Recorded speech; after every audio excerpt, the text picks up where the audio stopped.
today in this video, we're going to talk about mindset, we're going to talk about self-love, and we're going to talk about trusting God on your journey to success as a model. I feel like these are subjects that we don't talk about enough, if at all, in the fashion and creative community in general. But I was fortunate enough to discover our guest speaker's podcast. She has her own podcast called The Wellness. Let me make sure I don't get it right. The Modeling and Well-Being podcast that she hosts on Spotify and Apple Music. And I really liked what she had to say. I like that she's so transparent on her journey. And we're going to talk a little bit about that. But what really stood out to me the most was how much she had faith of getting to where she wants to be in life. And you have to have faith along this journey because there's going to be ups, there's going to be downs, there's going to be rejections, there's going to be things that maybe knock you off track. And from what I've heard and so far from her story, she didn't allow those things to do that. And she's making a name for herself, traveling across the country to pursue her dream of modeling. I know many of you want to do the same. So let me not hold up any longer. Let me go ahead and pin her at the top as well as that we can see both of us in this chat. And I'm going to ask you to unmute. You might have to press a button there, Larissa. So please, everyone, welcome to the call today, Larisa Arnold. How are you doing today? Hey, I'm well. How are you? I'm doing good, doing good. I'm excited to have you. Thanks for being here. Yeah, thanks for having me. It's so nice to see everyone and being part of this space. Like I mentioned before, thank you for also pouring into our models and talent. We definitely need leaders like yourself and people in the industry that are really committed to elevating and embracing our communities. So, yes, happy to be here. Thank you. Thank you. I appreciate that. So, for those who are just joining in, they haven't had a chance to research you much, or they want to listen to your podcast. Give us a little introduction. I know I introduced you a little bit, but give us your version of that. Who are you? Why did you start a podcast, and what's your story so far? Yes, absolutely. So I'll try to keep it short because I know these things can get pretty long. But everyone, my name is Larisa Arnold. I have nearly a decade of experience across the modeling and commercial space. I started in runway. That was like my way of kind of getting my feet wet into the industry. I'm born and raised in Minneapolis, Minnesota. Yes, there are people that look like us that are from there. That's the first question that I always get.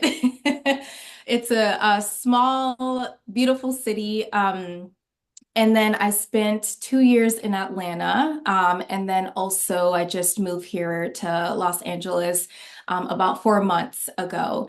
And so I'm signed to a few agencies, a couple in Minnesota.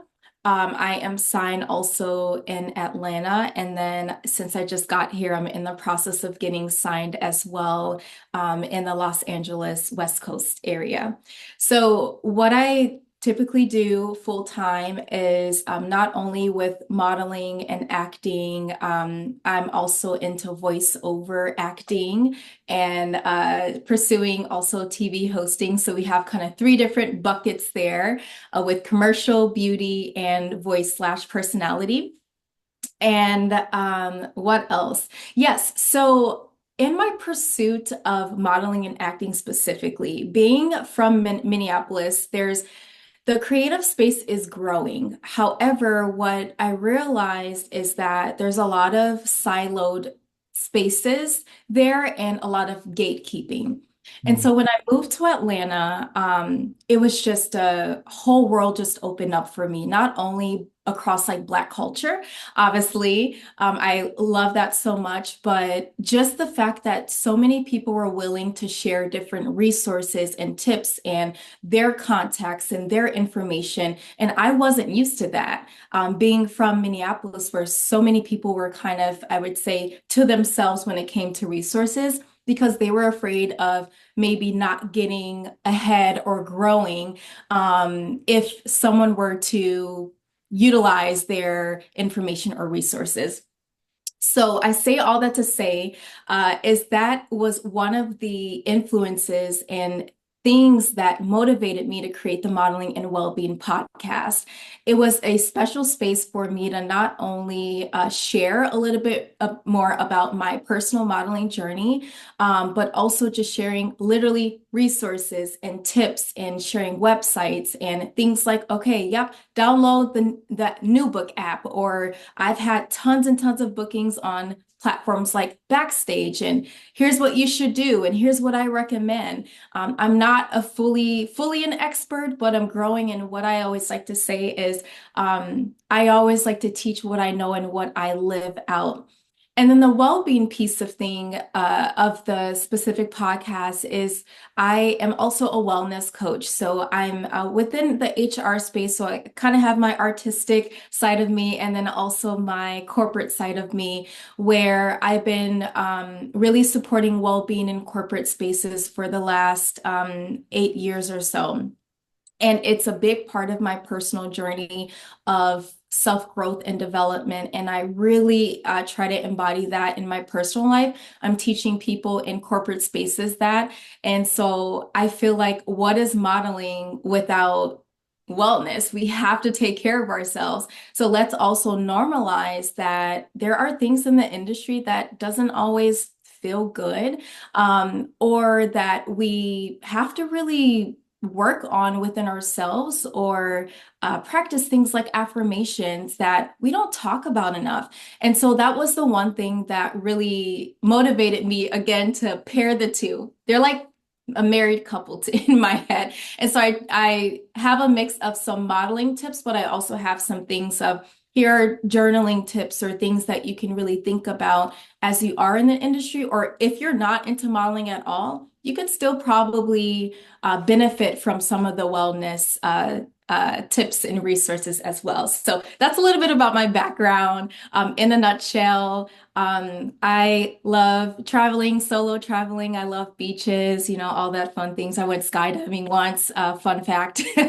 So I'm a pretty adventurous person when it comes to the personal side of things. So yeah. Awesome, awesome. Well, that was a lot. That was a lot Yeah. more than I expected. I'm glad though. It's good to get all the details, and I have so many questions. And I guess I want to start off with, you mentioned earlier, I'm taking notes as you were talking, that you've been modeling for 10 years and you are now signed to three different agencies, and that's all simultaneously, or you've been signed three times along that journey? 3 times along the journey. Mhm. Okay, okay. And so you've gone from Minnesota to, or you said Minnesota or Minneapolis? Minneapolis, yes, Minnesota. Minneapolis. Yeah, Minneapolis. Minneapolis. So People say Minneapolis to Indianapolis, but yeah, ATL to yeah, LA. And yes. that is everywhere you go. It's just a different journey. It's a different interaction. It's a different experience. And I guess, how long had you been modeling before you decided you're leaving from Minneapolis to Atlanta? I would say close to about maybe like 6 or something years. Yeah, that would make sense. I'm thinking about the timeline in my head. Yeah, about 6-ish years or so, where I was like modeling and into it, and then I moved to Atlanta for a few years. Mhm. Was there something specifically that drew you to Atlanta? Did you feel like the modeling community or fashion community would be more opportunistic there? Yeah, great question. So I would say it had nothing specifically to do with modeling itself. It just, things just kind of unfolded. I always like to, it's hard to not credit God, because literally I don't know how to explain it other than I just felt a pull and a change in my life. And it really came from a personal change, where I'll just be vulnerable and share that I separated from a very, very, very long-term relationship. After that relationship, and after I healed about a year after, I came to this realization of like, oh my gosh, I'm free to do whatever I want. I can grow in however I want. And there's really no specific ties to Minnesota. And so through that thought process, I really became inspired. And then all of a sudden, I felt like I had like a calling of God pulling me to a different space. And Atlanta was a specific space because I felt like I was in a place, if you ever know anything about Minneapolis, it's predominantly white. I grew up in a lot of different white dominant schools, identifying. And so there's not a lot of Black culture there. So that was kind of one reason.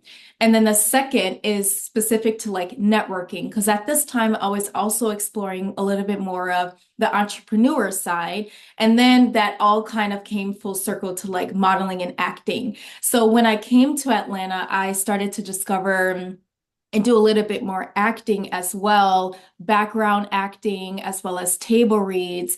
And then when I went to Atlanta, I was on set for this music video background acting gig. And I met a friend there and we became super close. And she actually sent me the open casting call to the agent that I signed with that same day that I went it was like maybe 2 months into my move. So it all kind of transfolded, I suppose. But the initial calling, it was kind of a shift from God. And then later, now looking back, I realized, oh, he knew what he was doing. Like he needed me to be in a space to expand. And Atlanta was a really great start before I, got exposed even more in LA. Awesome. Yeah, I love that.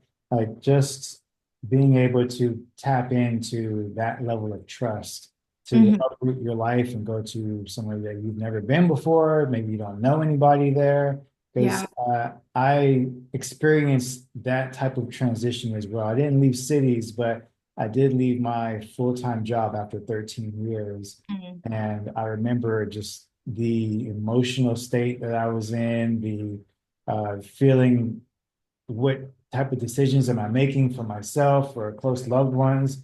And is this really the best way to go? And ultimately, making the final decision for me that I had to also have trust in God and my journey that there was going to be something greater for me on the other side of that. And I don't want to skip over that decision making because there's models that are listening to this and they are somewhere where the community is small or Mhm. there's a lot of gatekeeping, or they're looking for opportunity bigger than what their current city or state is offering. And maybe they're having this same battle with themselves of should I just go somewhere else? And so was there walk me through that thought process of I have to leave or I want to leave and I'm leaving everything behind to go pursue something different. It wasn't necessarily modeling, but it's something different. Was Mhm. there like a moment where you're like, I'm leaving and I'm not coming back? Or was it just a slow process of drawing you away from where you were? Yeah, I would say it's a little bit of a combination. I feel like you just have to listen to your body. Like if you feel like there's something out there, you're curious, you're thinking of that for a reason because God starts to plant seeds and then he starts to water them and you'll start to hear affirmations from other people. And so that's kind of what happened to me is like God used other people to speak through them to me to kind of affirm, okay, this is the right decision to make, and then really connecting with loved ones. So I don't typically move on impulse. Once I have the feeling, I try to research it a little bit, and then I like give up and surrender and say, all right, I'll do it. So I really went through this like process of like, all right, is this true? Like, how true is this? And then I start to hear the affirmations through people. Then I'm like, all right, I need to talk to someone I trust. So my best friend and my older sister are the two people that I typically confide in with really big decisions. And then once I have their support or if they're expressing any concerns, I consider that. And then if it's like the fourth thing is like there and it's evident, I'm like, all right, I don't have anything to lose. Because one thing I always say is like, if it's not for me, it will be interrupted. If it is for me, it would all fall into place. And so at the time, one of the biggest things that I was concerned of was financial stability. Making these big moves, it's not always like as fancy and smooth as maybe people put it, but like finances is a scary thing when you're like moving to a different state. You don't know if maybe your job can keep you if you work full-time remote or whatever. And so I had to have a big conversation with my leader and at the time at the job. And I'm like, I think that I have to let this job go. And we worked something out and I ended up being able to work remote full time. And it just kind of happened. And so that's what I feel like if something is meant through the process of the decision making, it's not easy to do it, but things will fall into place. And that's exactly what I felt. So it took me about a year to go through that process and move from Minnesota to Atlanta. But from Atlanta to LA, he said, nope, you got like 5 months. And it was crazy. Yeah, so you had to make a decision quickly in that time frame. So, but how long did you spend in Atlanta before you moved to LA? 2 years. Okay, so 2 years in Atlanta, you made some Yeah. connections, you got signed to an agency, you started picking up acting, and we could talk about the skill sets that you need as a model to be able to diversify and amplify your portfolio. Because I looked at some of your commercial content as well. I love the videos that you have on your website. And Mhm. even that having a website in itself, a lot of models don't have.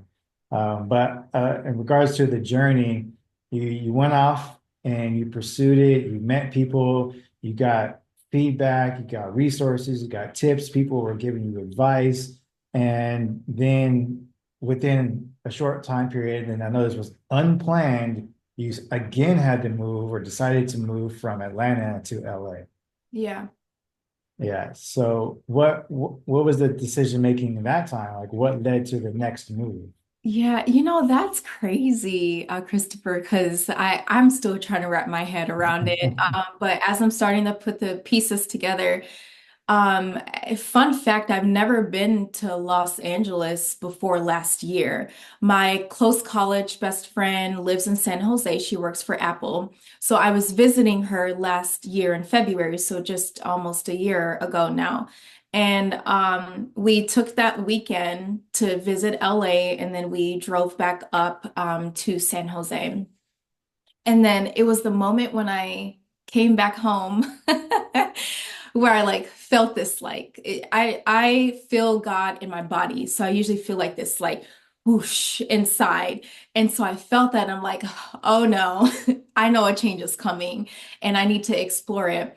Then I started to have these like flashbacks and memories of like people always pointing to over the last few years of my life. I can see you in Cali.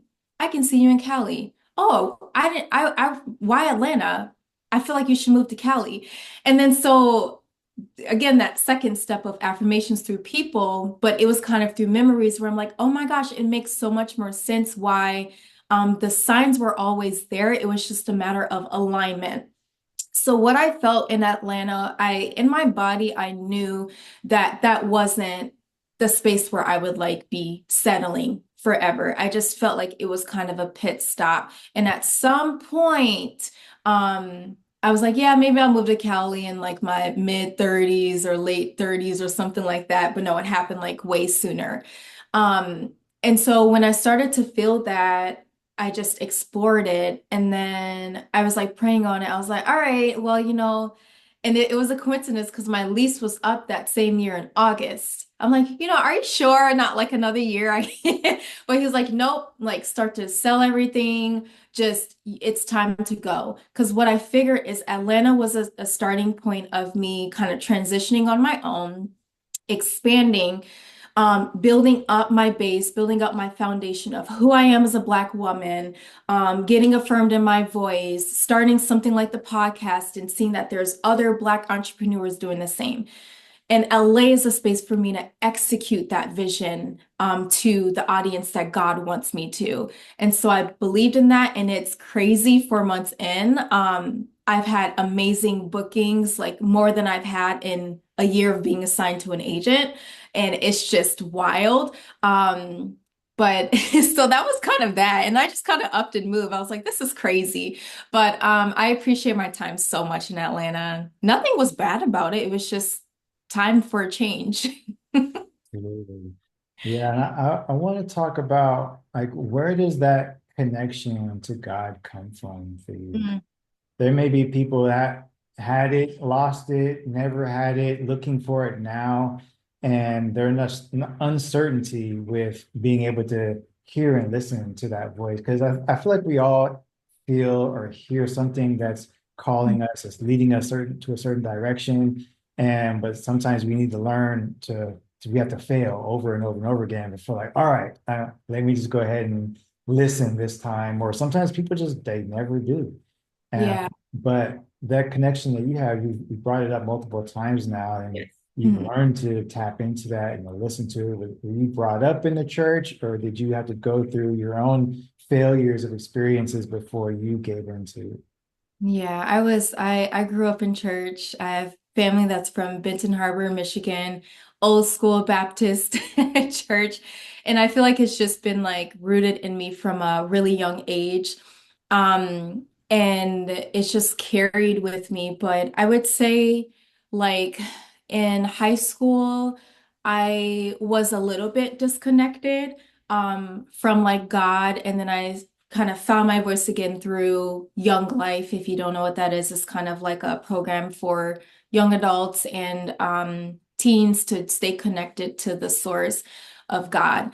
And then I just kind of went in waves. But again, if I had to be super transparent, one thing that really allowed me to like say, all right, I don't want God, like God needs to be a part of every single decision, every single relationship that I'm in was the separation of that really, really long-term relationship because I saw what life was without God and depending on humans to fulfill specific needs and wants that only God can fulfill.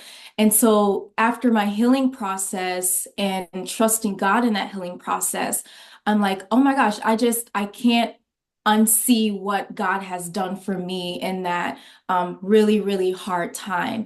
And ever since, I'm like, it's not an easy thing to do, you know, to trust God because it's like I know you can't really like physically see him or hear him, but he's a part of all of us and he's always talking. We just have to calm our minds and calm our bodies and just if you just have a gut feeling about something, it is there for a reason. And yeah, so always have been connected. It's come in waves. I'm definitely not perfect.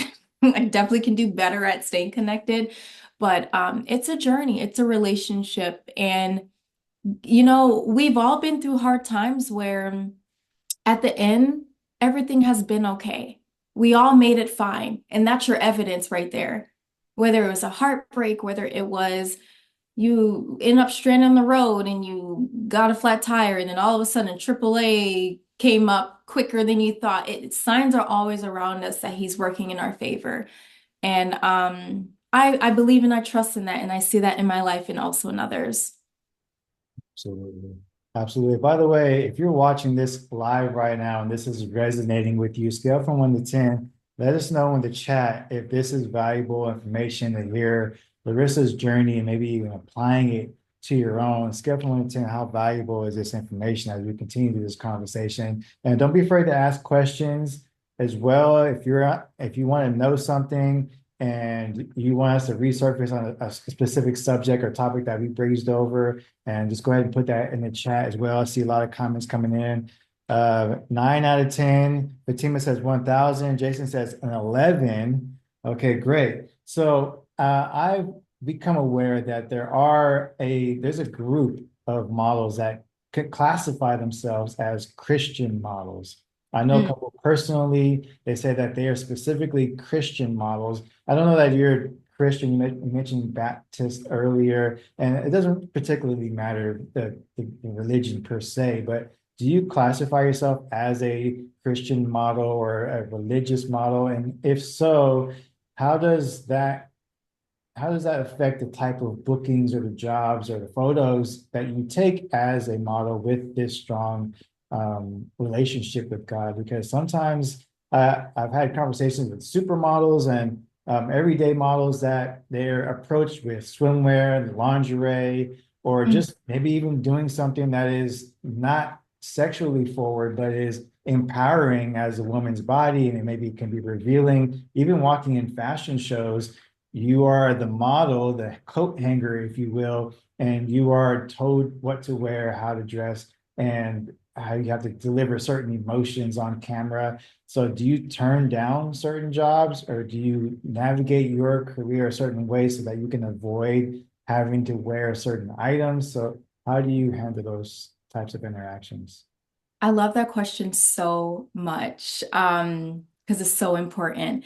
It's funny, I was just talking about this with my best friend about religion. And it's interesting because I feel like the religion, the label of Christian, I feel like because it comes with a set of rules and what you should or should not do that humans kind of made up with, and it's also kind of related and rooted in the Bible. I try to be careful and not to say that, oh, I'm a full blown out Christian, but I would say I'm a person that does believe in God and have faith and follow Christ's principles. So it's a little bit interesting. It's a little bit of a balance. But I don't like lead with presenting, hey, everyone, I'm a Christian. But I believe strongly in a lot of those principles and faith and like the Bible and stuff. So with that being said, I definitely think that there is a fine line between making sure that you are aware of your core values. If your core values are respect, love, um, kindness, or having specific boundaries for yourself. Just being aware of what your core values are, having God as a core value, it does drive the bookings that I particularly make sure that I'm aware of and that I do accept. Something as simple as with me, I don't eat a lot of dark meat or beef or pork, so as simple as even like my diet and what I'm presenting, the things that I present are the things that I typically live out. So, when it comes to things like lingerie and stuff, I kind of stray away from that, just because it's not totally in alignment with my specific brand of commercial beauty and like voiceover coaching and stuff. And I have turned down lots of things. There was a person that reached out to me to even do like a acting gig, and it was I forgot specifically what they called it, but like the movies where like it's naked presenting, but you're not actually fully. Implied. Yeah, yeah, yes, implied. I was like, no. And then I even got booked for a music video, but it wasn't until after I learned more about the artist and the lyrics where I'm like, this is too explicit. I just can't have my face and my brand tied to this. It just doesn't represent fully me. And then lastly, I was supposed to audition for this like commercial gig for burger company. I'm like, I don't eat burgers, and I'm not going to eat a burger on set because that was one of the instructions. So I said no. And but when one door closes, another opens. Now mind you, obviously, like we've all tried things in the past. We're like, oh, that doesn't really resonate with me anymore. We grow out of things. So I definitely encourage people just to try what feels good, but know who you are and have core values, because you don't want to fall for anything. You don't want to do anything just to make money. Like money will always be there. There's ways to make money that's in alignment with who you truly are and what you truly do represent. And I believe and I see that. So that's my answer. I love that. I love that because I think it's important to hear. those types of answers because we're in a position of a model. You're often being have maybe a sense of lack of control Mhm. over what you're allowed to do, what you're allowed to wear, where you need to be, how long you need to be there. They often determine what your rate is going to be for you.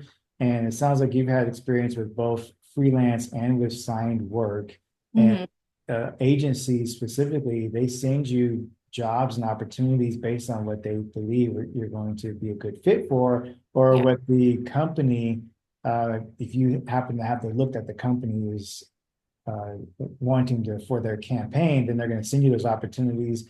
Has has turning down work caused any conflict or resistance from agencies or other people in the industry from like, well, if you don't want to do this, then now there's a bad look on your name, or they just let it go and give you the next opportunity? Yeah, it's a mix. The commercial one that I told you about with the burger that I turned down was my Atlanta agent. I got so nervous to like say no because in my experience in Minnesota, when I would like try to turn down stuff, they would be like, well, like for example, and this is like a whole thing with like black women in hair in Minnesota, they really do really pressure people to have either like super curly natural hair or whatnot.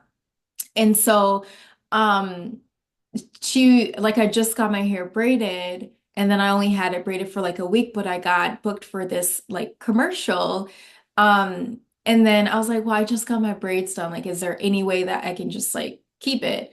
And then she's like, well, it's just like how much for the braids? Like, I'm sure like whatever you get paid, you can just like repay the braids. So I ended up taking the braids down, but looking back, I'm like, I would never do that again. And so I feel like in Minnesota, I got like a lot of pressure to like try not to rock the boat or just do what you're told. And then so when the Atlanta one came up, I was so nervous. I'm like, oh my gosh, I don't want to say no to this because I don't want to like not get booked or not. And then like my agent, she responded, she's like, don't apologize. She's like, if that's not you, that's not you. And I was like, oh my God. And it was no issue. But then you have like other things where people would like ask you to do a booking and then you like say your rate and then like people would maybe ghost you or they like make a big deal and they want to do like want you to do free work. It's like, no, I am a professional. And there will be at a point in your career where you're like, I don't need free photos. Like for what? If you have a strong relationship with that photographer, awesome. But if it's a new person, okay, I'm not just going to be shooting just to shoot. It depends on what's happening, what's the vision. And so when you become a more of an expert, you start to ask the right questions. And sometimes, if depending on where people are in their career, they get intimidated by that, which is good because you want to work with people that are in alignment with you anyway. Yeah. Absolutely. I love how you're able to just stand strong in who you are and know, with a level of certainty, like this is not for me, this is for me. And like you said, it does take a bit of experimentation. I Mhm. usually encourage models, actors, whoever to say yes to everything, within reason for like at least a year. Because Mhm. sometimes it's maybe outside your comfort zone, not because it's immoral or unethical, but Right. just because you haven't practiced or you haven't done that yet. But in my belief, if someone's asking you for presenting you with the opportunity, they may see something in you that maybe you don't see for yourself. So, That's true. and you never know where you're gonna land in this industry. Some people start behind the camera or in front and then end up on the other side because they fall in love with the production or they fall in love with the artistry of it and they want to be a creative director rather than the model in the front. And Mhm. so there's so many different ways that you can create success for yourself. And how are you going to know that unless you do allow yourself some room to experiment and try the things that are being presented to you? Like I said, obviously within that moral and ethical boundary that you set for yourself. And I'm glad to see that you turning down jobs hasn't blacklisted you or become so frowned upon that it prevented you from experiencing more in your career. Yeah. You mentioned earlier that you've had a lot more opportunities in LA. They've been coming more frequently to you. So Mhm. let's give everybody a quick rundown of name some of the companies that you've had or some of your favorite experiences as a model, or and was there ever a point where along your journey where you're like in the midst of things and cameras are going off or you're on set and you're like, I made it. Like I'm here now. This is what I aim to do. I'm actually living it. Yeah. Every day I'm like, what the heck? No. We're all just figuring it out. No, but I love that. Thank you for sharing that. And then also for the question. Yeah, I've done some really cool things. Being from Minnesota, it's where the headquarters of Target is. So lots of models that you actually see in Target. I know Target is probably not a good with the DEI stuff, people not trying to pay attention to Target, but most of the models that you see in Target, half of them are from Minnesota, Minneapolis. So I actually have quite a few friends that I see in the ads. And so, and then the bigger models that you see, like with the big ads that you typically see are like models that are booked in LA or like New York for those huge ones. And so I say that is because I had a couple of ads in Target, and that was like a really cool milestone. I'm like, it's like once you keep grinding, you're like, oh my gosh, like this is really happening, and you see your face um, in the store. And then I also did a Metro Transit um, ad, and I didn't know until after I did the shoot and looked back at the casting sheet that it was like outdoor marketing. And so my face was so big on like buses and trains and like just all over the city. And it was just, that was a super cool thing. When I went to Atlanta, I started to book more of the like commercial, I would like on camera kind of talking things. And so Gerber Baby was such a fun one to do, as well as Care Source. I have yet to find that one. This is the thing that they don't tell you, right? You all probably know this, is that you have to find your own work, and sometimes it's a hunt. So I have yet to find the Care Source one, but that was my first like speaking one where I was like literally speaking in the camera, and that was so amazing. Let's see. Yeah, and I've done like a couple of like skincare things. So when I moved to LA in September, just like maybe 2 weeks into the move, I got reached out to do there's this UK based brand, skincare brand called Centifolia that's launching in the United States, and they reached out to me to be a part of their campaign. So that was really exciting. What else? I don't know. There's just like a lot of little stuff. I've done some hand modeling stuff for like IHG, Holiday Inn hotels, Waldorf Astoria. I've been getting more into UGC, user generated content. Every market is so different. When I moved here, I immediately knew that LA is all about the skin and the natural, like less is more here.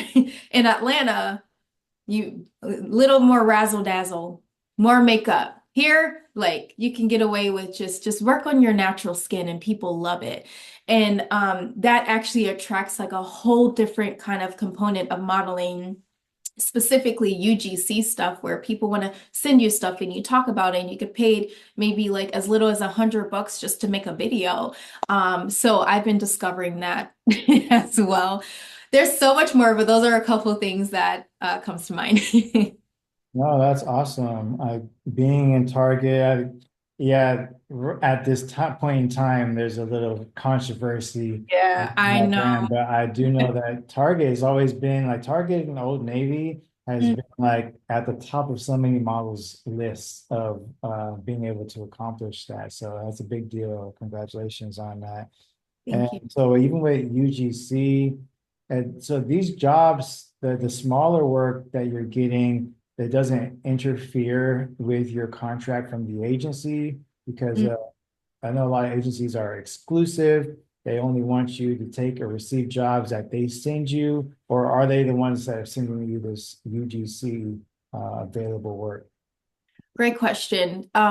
So my agent in Atlanta is exclusive. That was my first ever exclusive agent. I've never had to sign a contract because in Minnesota, they're all non-exclusive agencies. So at one point I was signed with like three agencies at the time. They didn't really care. Um, for the Atlanta one, the only restriction is that you can't be signed to any other agent in the Southeast. But if I were to move to the West Coast, it doesn't really matter. They would send me stuff as long as it has like a good pay rate for me to like either fly back to Atlanta or somewhere else. That's like, having a good payout for like a commercial or something if I book that. As far as the UGC stuff, it comes from two sources that I've been, again, experimenting, exploring. The first is Backstage. Like, Backstage for the West Coast is like popping. There's a lot there, and if you build up your profile, AKA your portfolio really well in Backstage. And then you start to also just self-create your content and put that out there. They just have so many different UGC stuff. I also get some opportunities through social media. So I've just started to create my own personal content, and through that content, I've been getting like specific inquiries of people like asking like, hey, we really loved your stuff. Can you be a part of this, or would you be interested in this? Sometimes, like if it's like not related to some of the categories that I'm in, I'm like, I don't know if I want to talk about like water bottles. Like it just depends. Like I don't say yes to everything, but it is like a good variety. And then the last one that I'll highlight is I just discovered UGC Shop. And you can sign up for, and I can send you the website too, Christopher, but you can sign up for like apply to be a content creator. And each week, about 2 or 3 times in the week, they're sending out, hey, you might be interested in this. You click on it if you're interested. You send out a little like, why would you want to do this? And then I just got 2 UGC offers from them. So typically it's about $100 for maybe 1 or 2 videos, including free product that you can keep. So Yeah, mhm. thank you for the resources. Those are great because that's probably one of the most common questions I get from any models that rather just beginning or they have a few years in, like yourself, is they're having trouble getting paid. And Mm, there's always like agency, but there is now, so many opportunities with social media and UGC and being an yeah. influencer. And it kind of like those types of things start to like take away from like traditional modeling, Mhm. maybe are not even, if depending on who you speak to, they're gonna say that's not modeling, that's Yeah. influencer, it's totally different. And there's a hard line for them. But I feel like the best of both worlds is going to be able to blend those two things together. Mhm. There's a model that I follow. Her name is Ella. I don't know how to pronounce her last name. It's hard to pronounce, but she is signed to an agency. She's done beauty campaigns, but if you look at her social media, she's also a content creator. So she does make her own videos, and she goes viral with some of her content too. And so being able to take the usage of, yes, I'm a great content creator, send me products and I can do something for you on my own accord. And while I'm also signed to an agency, and depending on the nature of the job, yes, you may have to go through my agency to make sure that that contract goes through. Yeah. You're having multiple avenues of creating income sources for yourself. So, in my opinion, that I think the hybrid of being a content creator and a traditional model is going to be the way to go. Yeah, because at the end of the day, right, like nowadays, agents are going to check your social media. They're going to see how do you sound like? What does your voice sound like? Like, what's your personality? They want to see more than just photos. And they do want to see, your creative abilities. So it's nice to just have fun with it. No pressure. Just have fun. So let's circle back to you being a wellness coach. And Mhm. the mindset that you have around that. So now you've done the personal reflection, you've done the hard work on yourself to make sure that you're in the right headspace to handle, the ups and downs or rejections that come your way as a model or as just a human being. What advice do you give to others that are experiencing rejection or are having a hard time with, the stress of everyday life and still being able to go after, something that they're passionate about? Yeah, I would say the simple things are the most powerful things. What I tell myself is, and what I would encourage you to just embody is just show up for yourself every single day.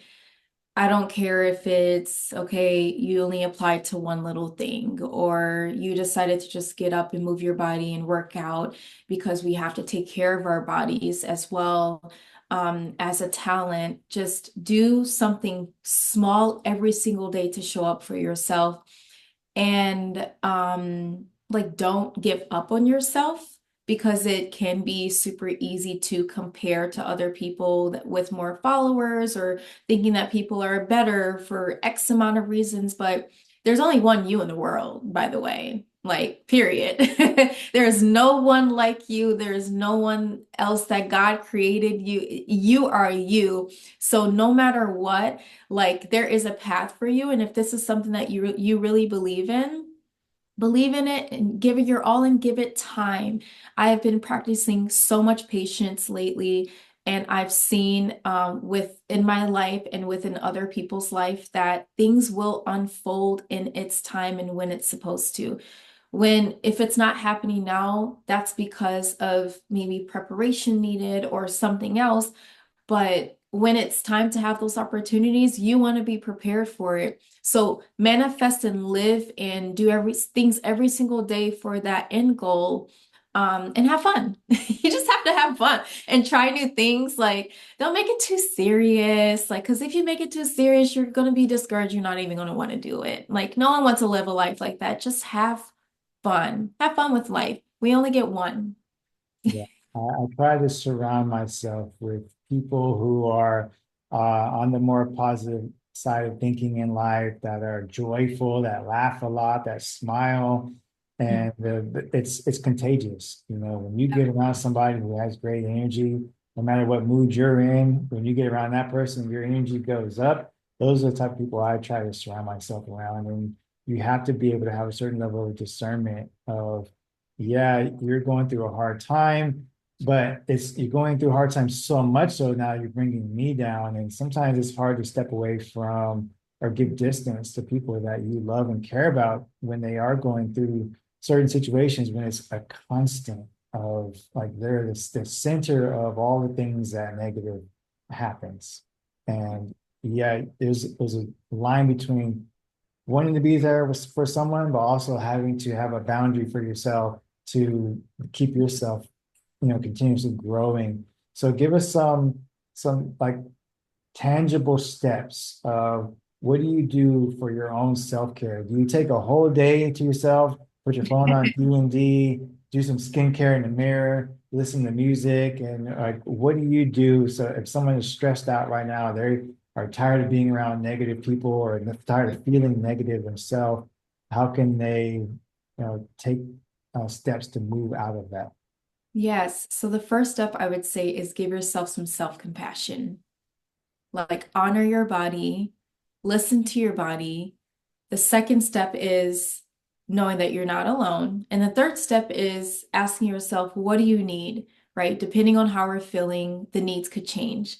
So for me, depending on how I'm feeling, I love like going on walks or I wouldn't say I love, but I love after I work out. Uh, but just kind of moving my body. There might be a need of if I'm feeling like really emotional, there are times where I just need to cry and give myself that space and then like watch Netflix or something like that.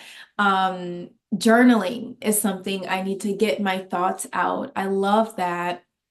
And then each month I try to dedicate just like one day of no work, like no nothing. So whether that's like just, sleeping in, giving myself rest. And then I'll wake up and like go to Starbucks. And then after that, I might get a massage, just like making it a date because we don't give that to ourselves enough. We're go, go, go, go, go work to the point where we burn out. So I typically like to make like a date. So sometimes on that day of taking a day off, I might take myself on a solo date. Maybe that's a restaurant, or I found a free concert or a paid concert that I want to go to where I sit down and so it varies, but I would say those are a few things that I think about. And then community. Sometimes we don't always want to be alone. There are times where I'm like, I just want to talk to my best friend, and then I'm on the phone with her for like 5 hours for no reason.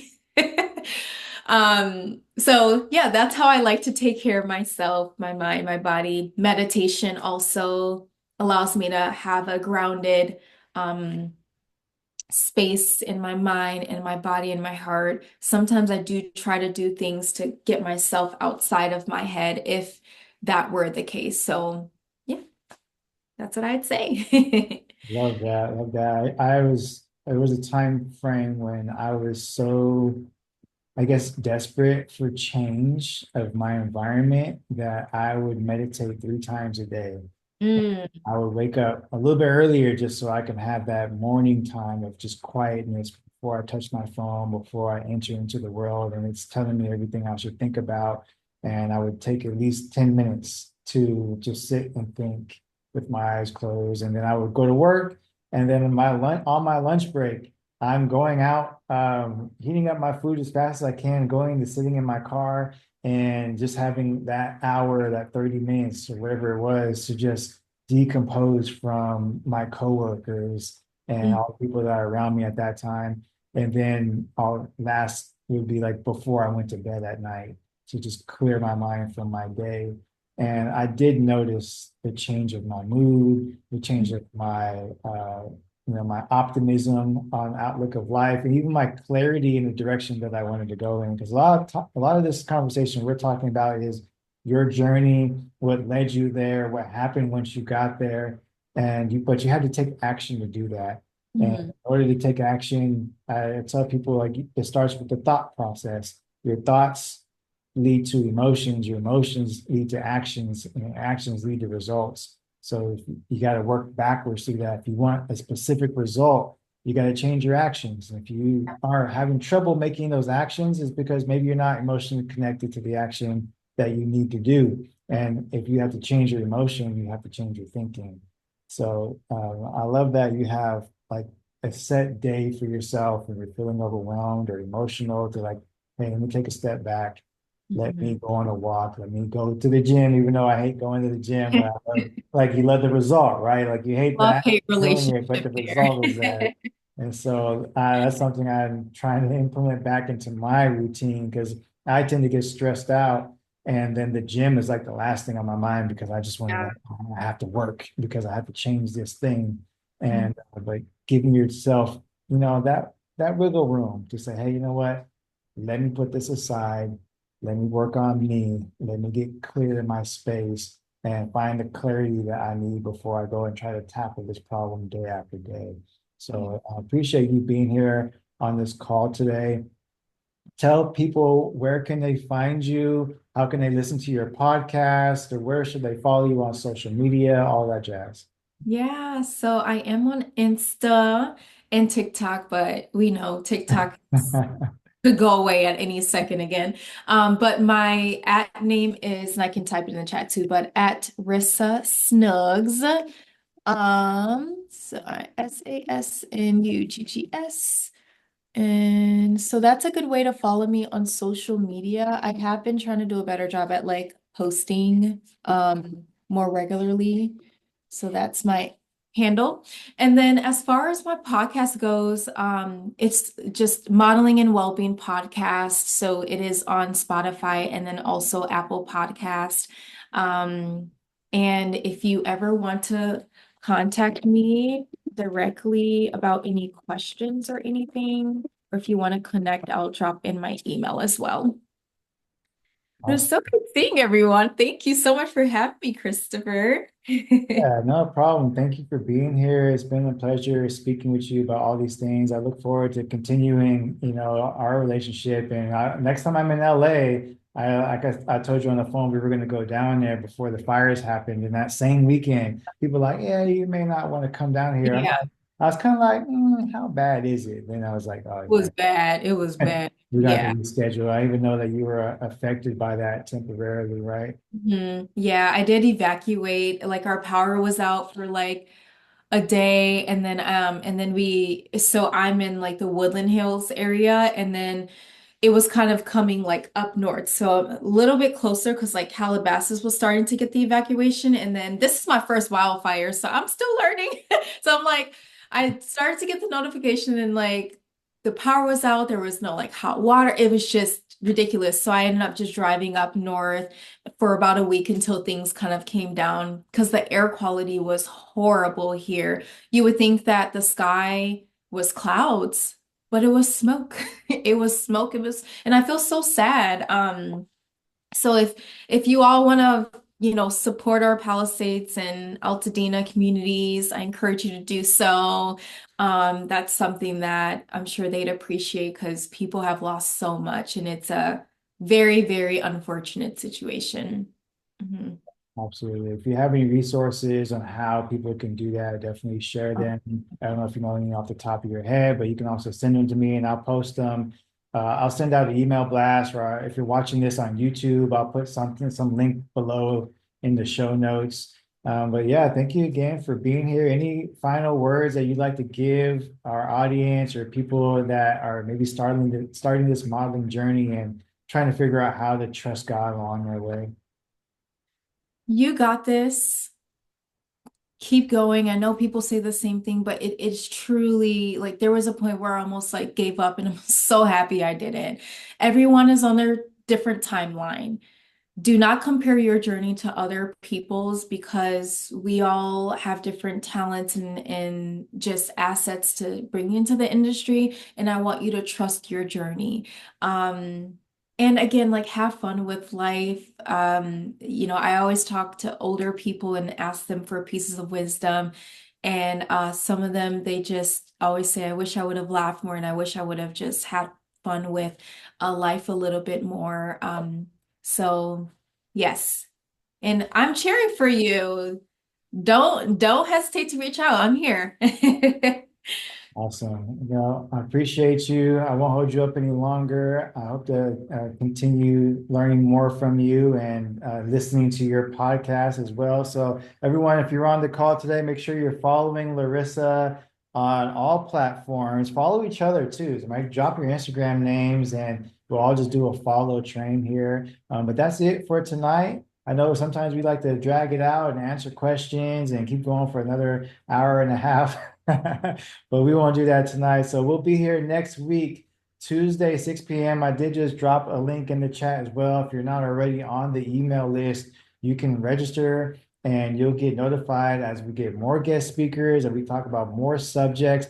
Next month in February, this is the end of January 2025. In February, it's going to be all about relationships. So we're kind of kicking off the conversation right now with like the relationship that you have with yourself and with God. So next month, and kind of like in honor of Valentine's Day, I guess, we're going to talk more about how modeling impacts your relationships with your significant other, or how it impacts your relationship with your friends and family. And sometimes you don't always have the support that you need to get to the next level that you want to be. So if you want to be a part of those conversations, you want to listen in, definitely give us a follow or sign up with the link below, and I'll see you next week. All right, have a good night, everybody. Good night. Thank you. Bye.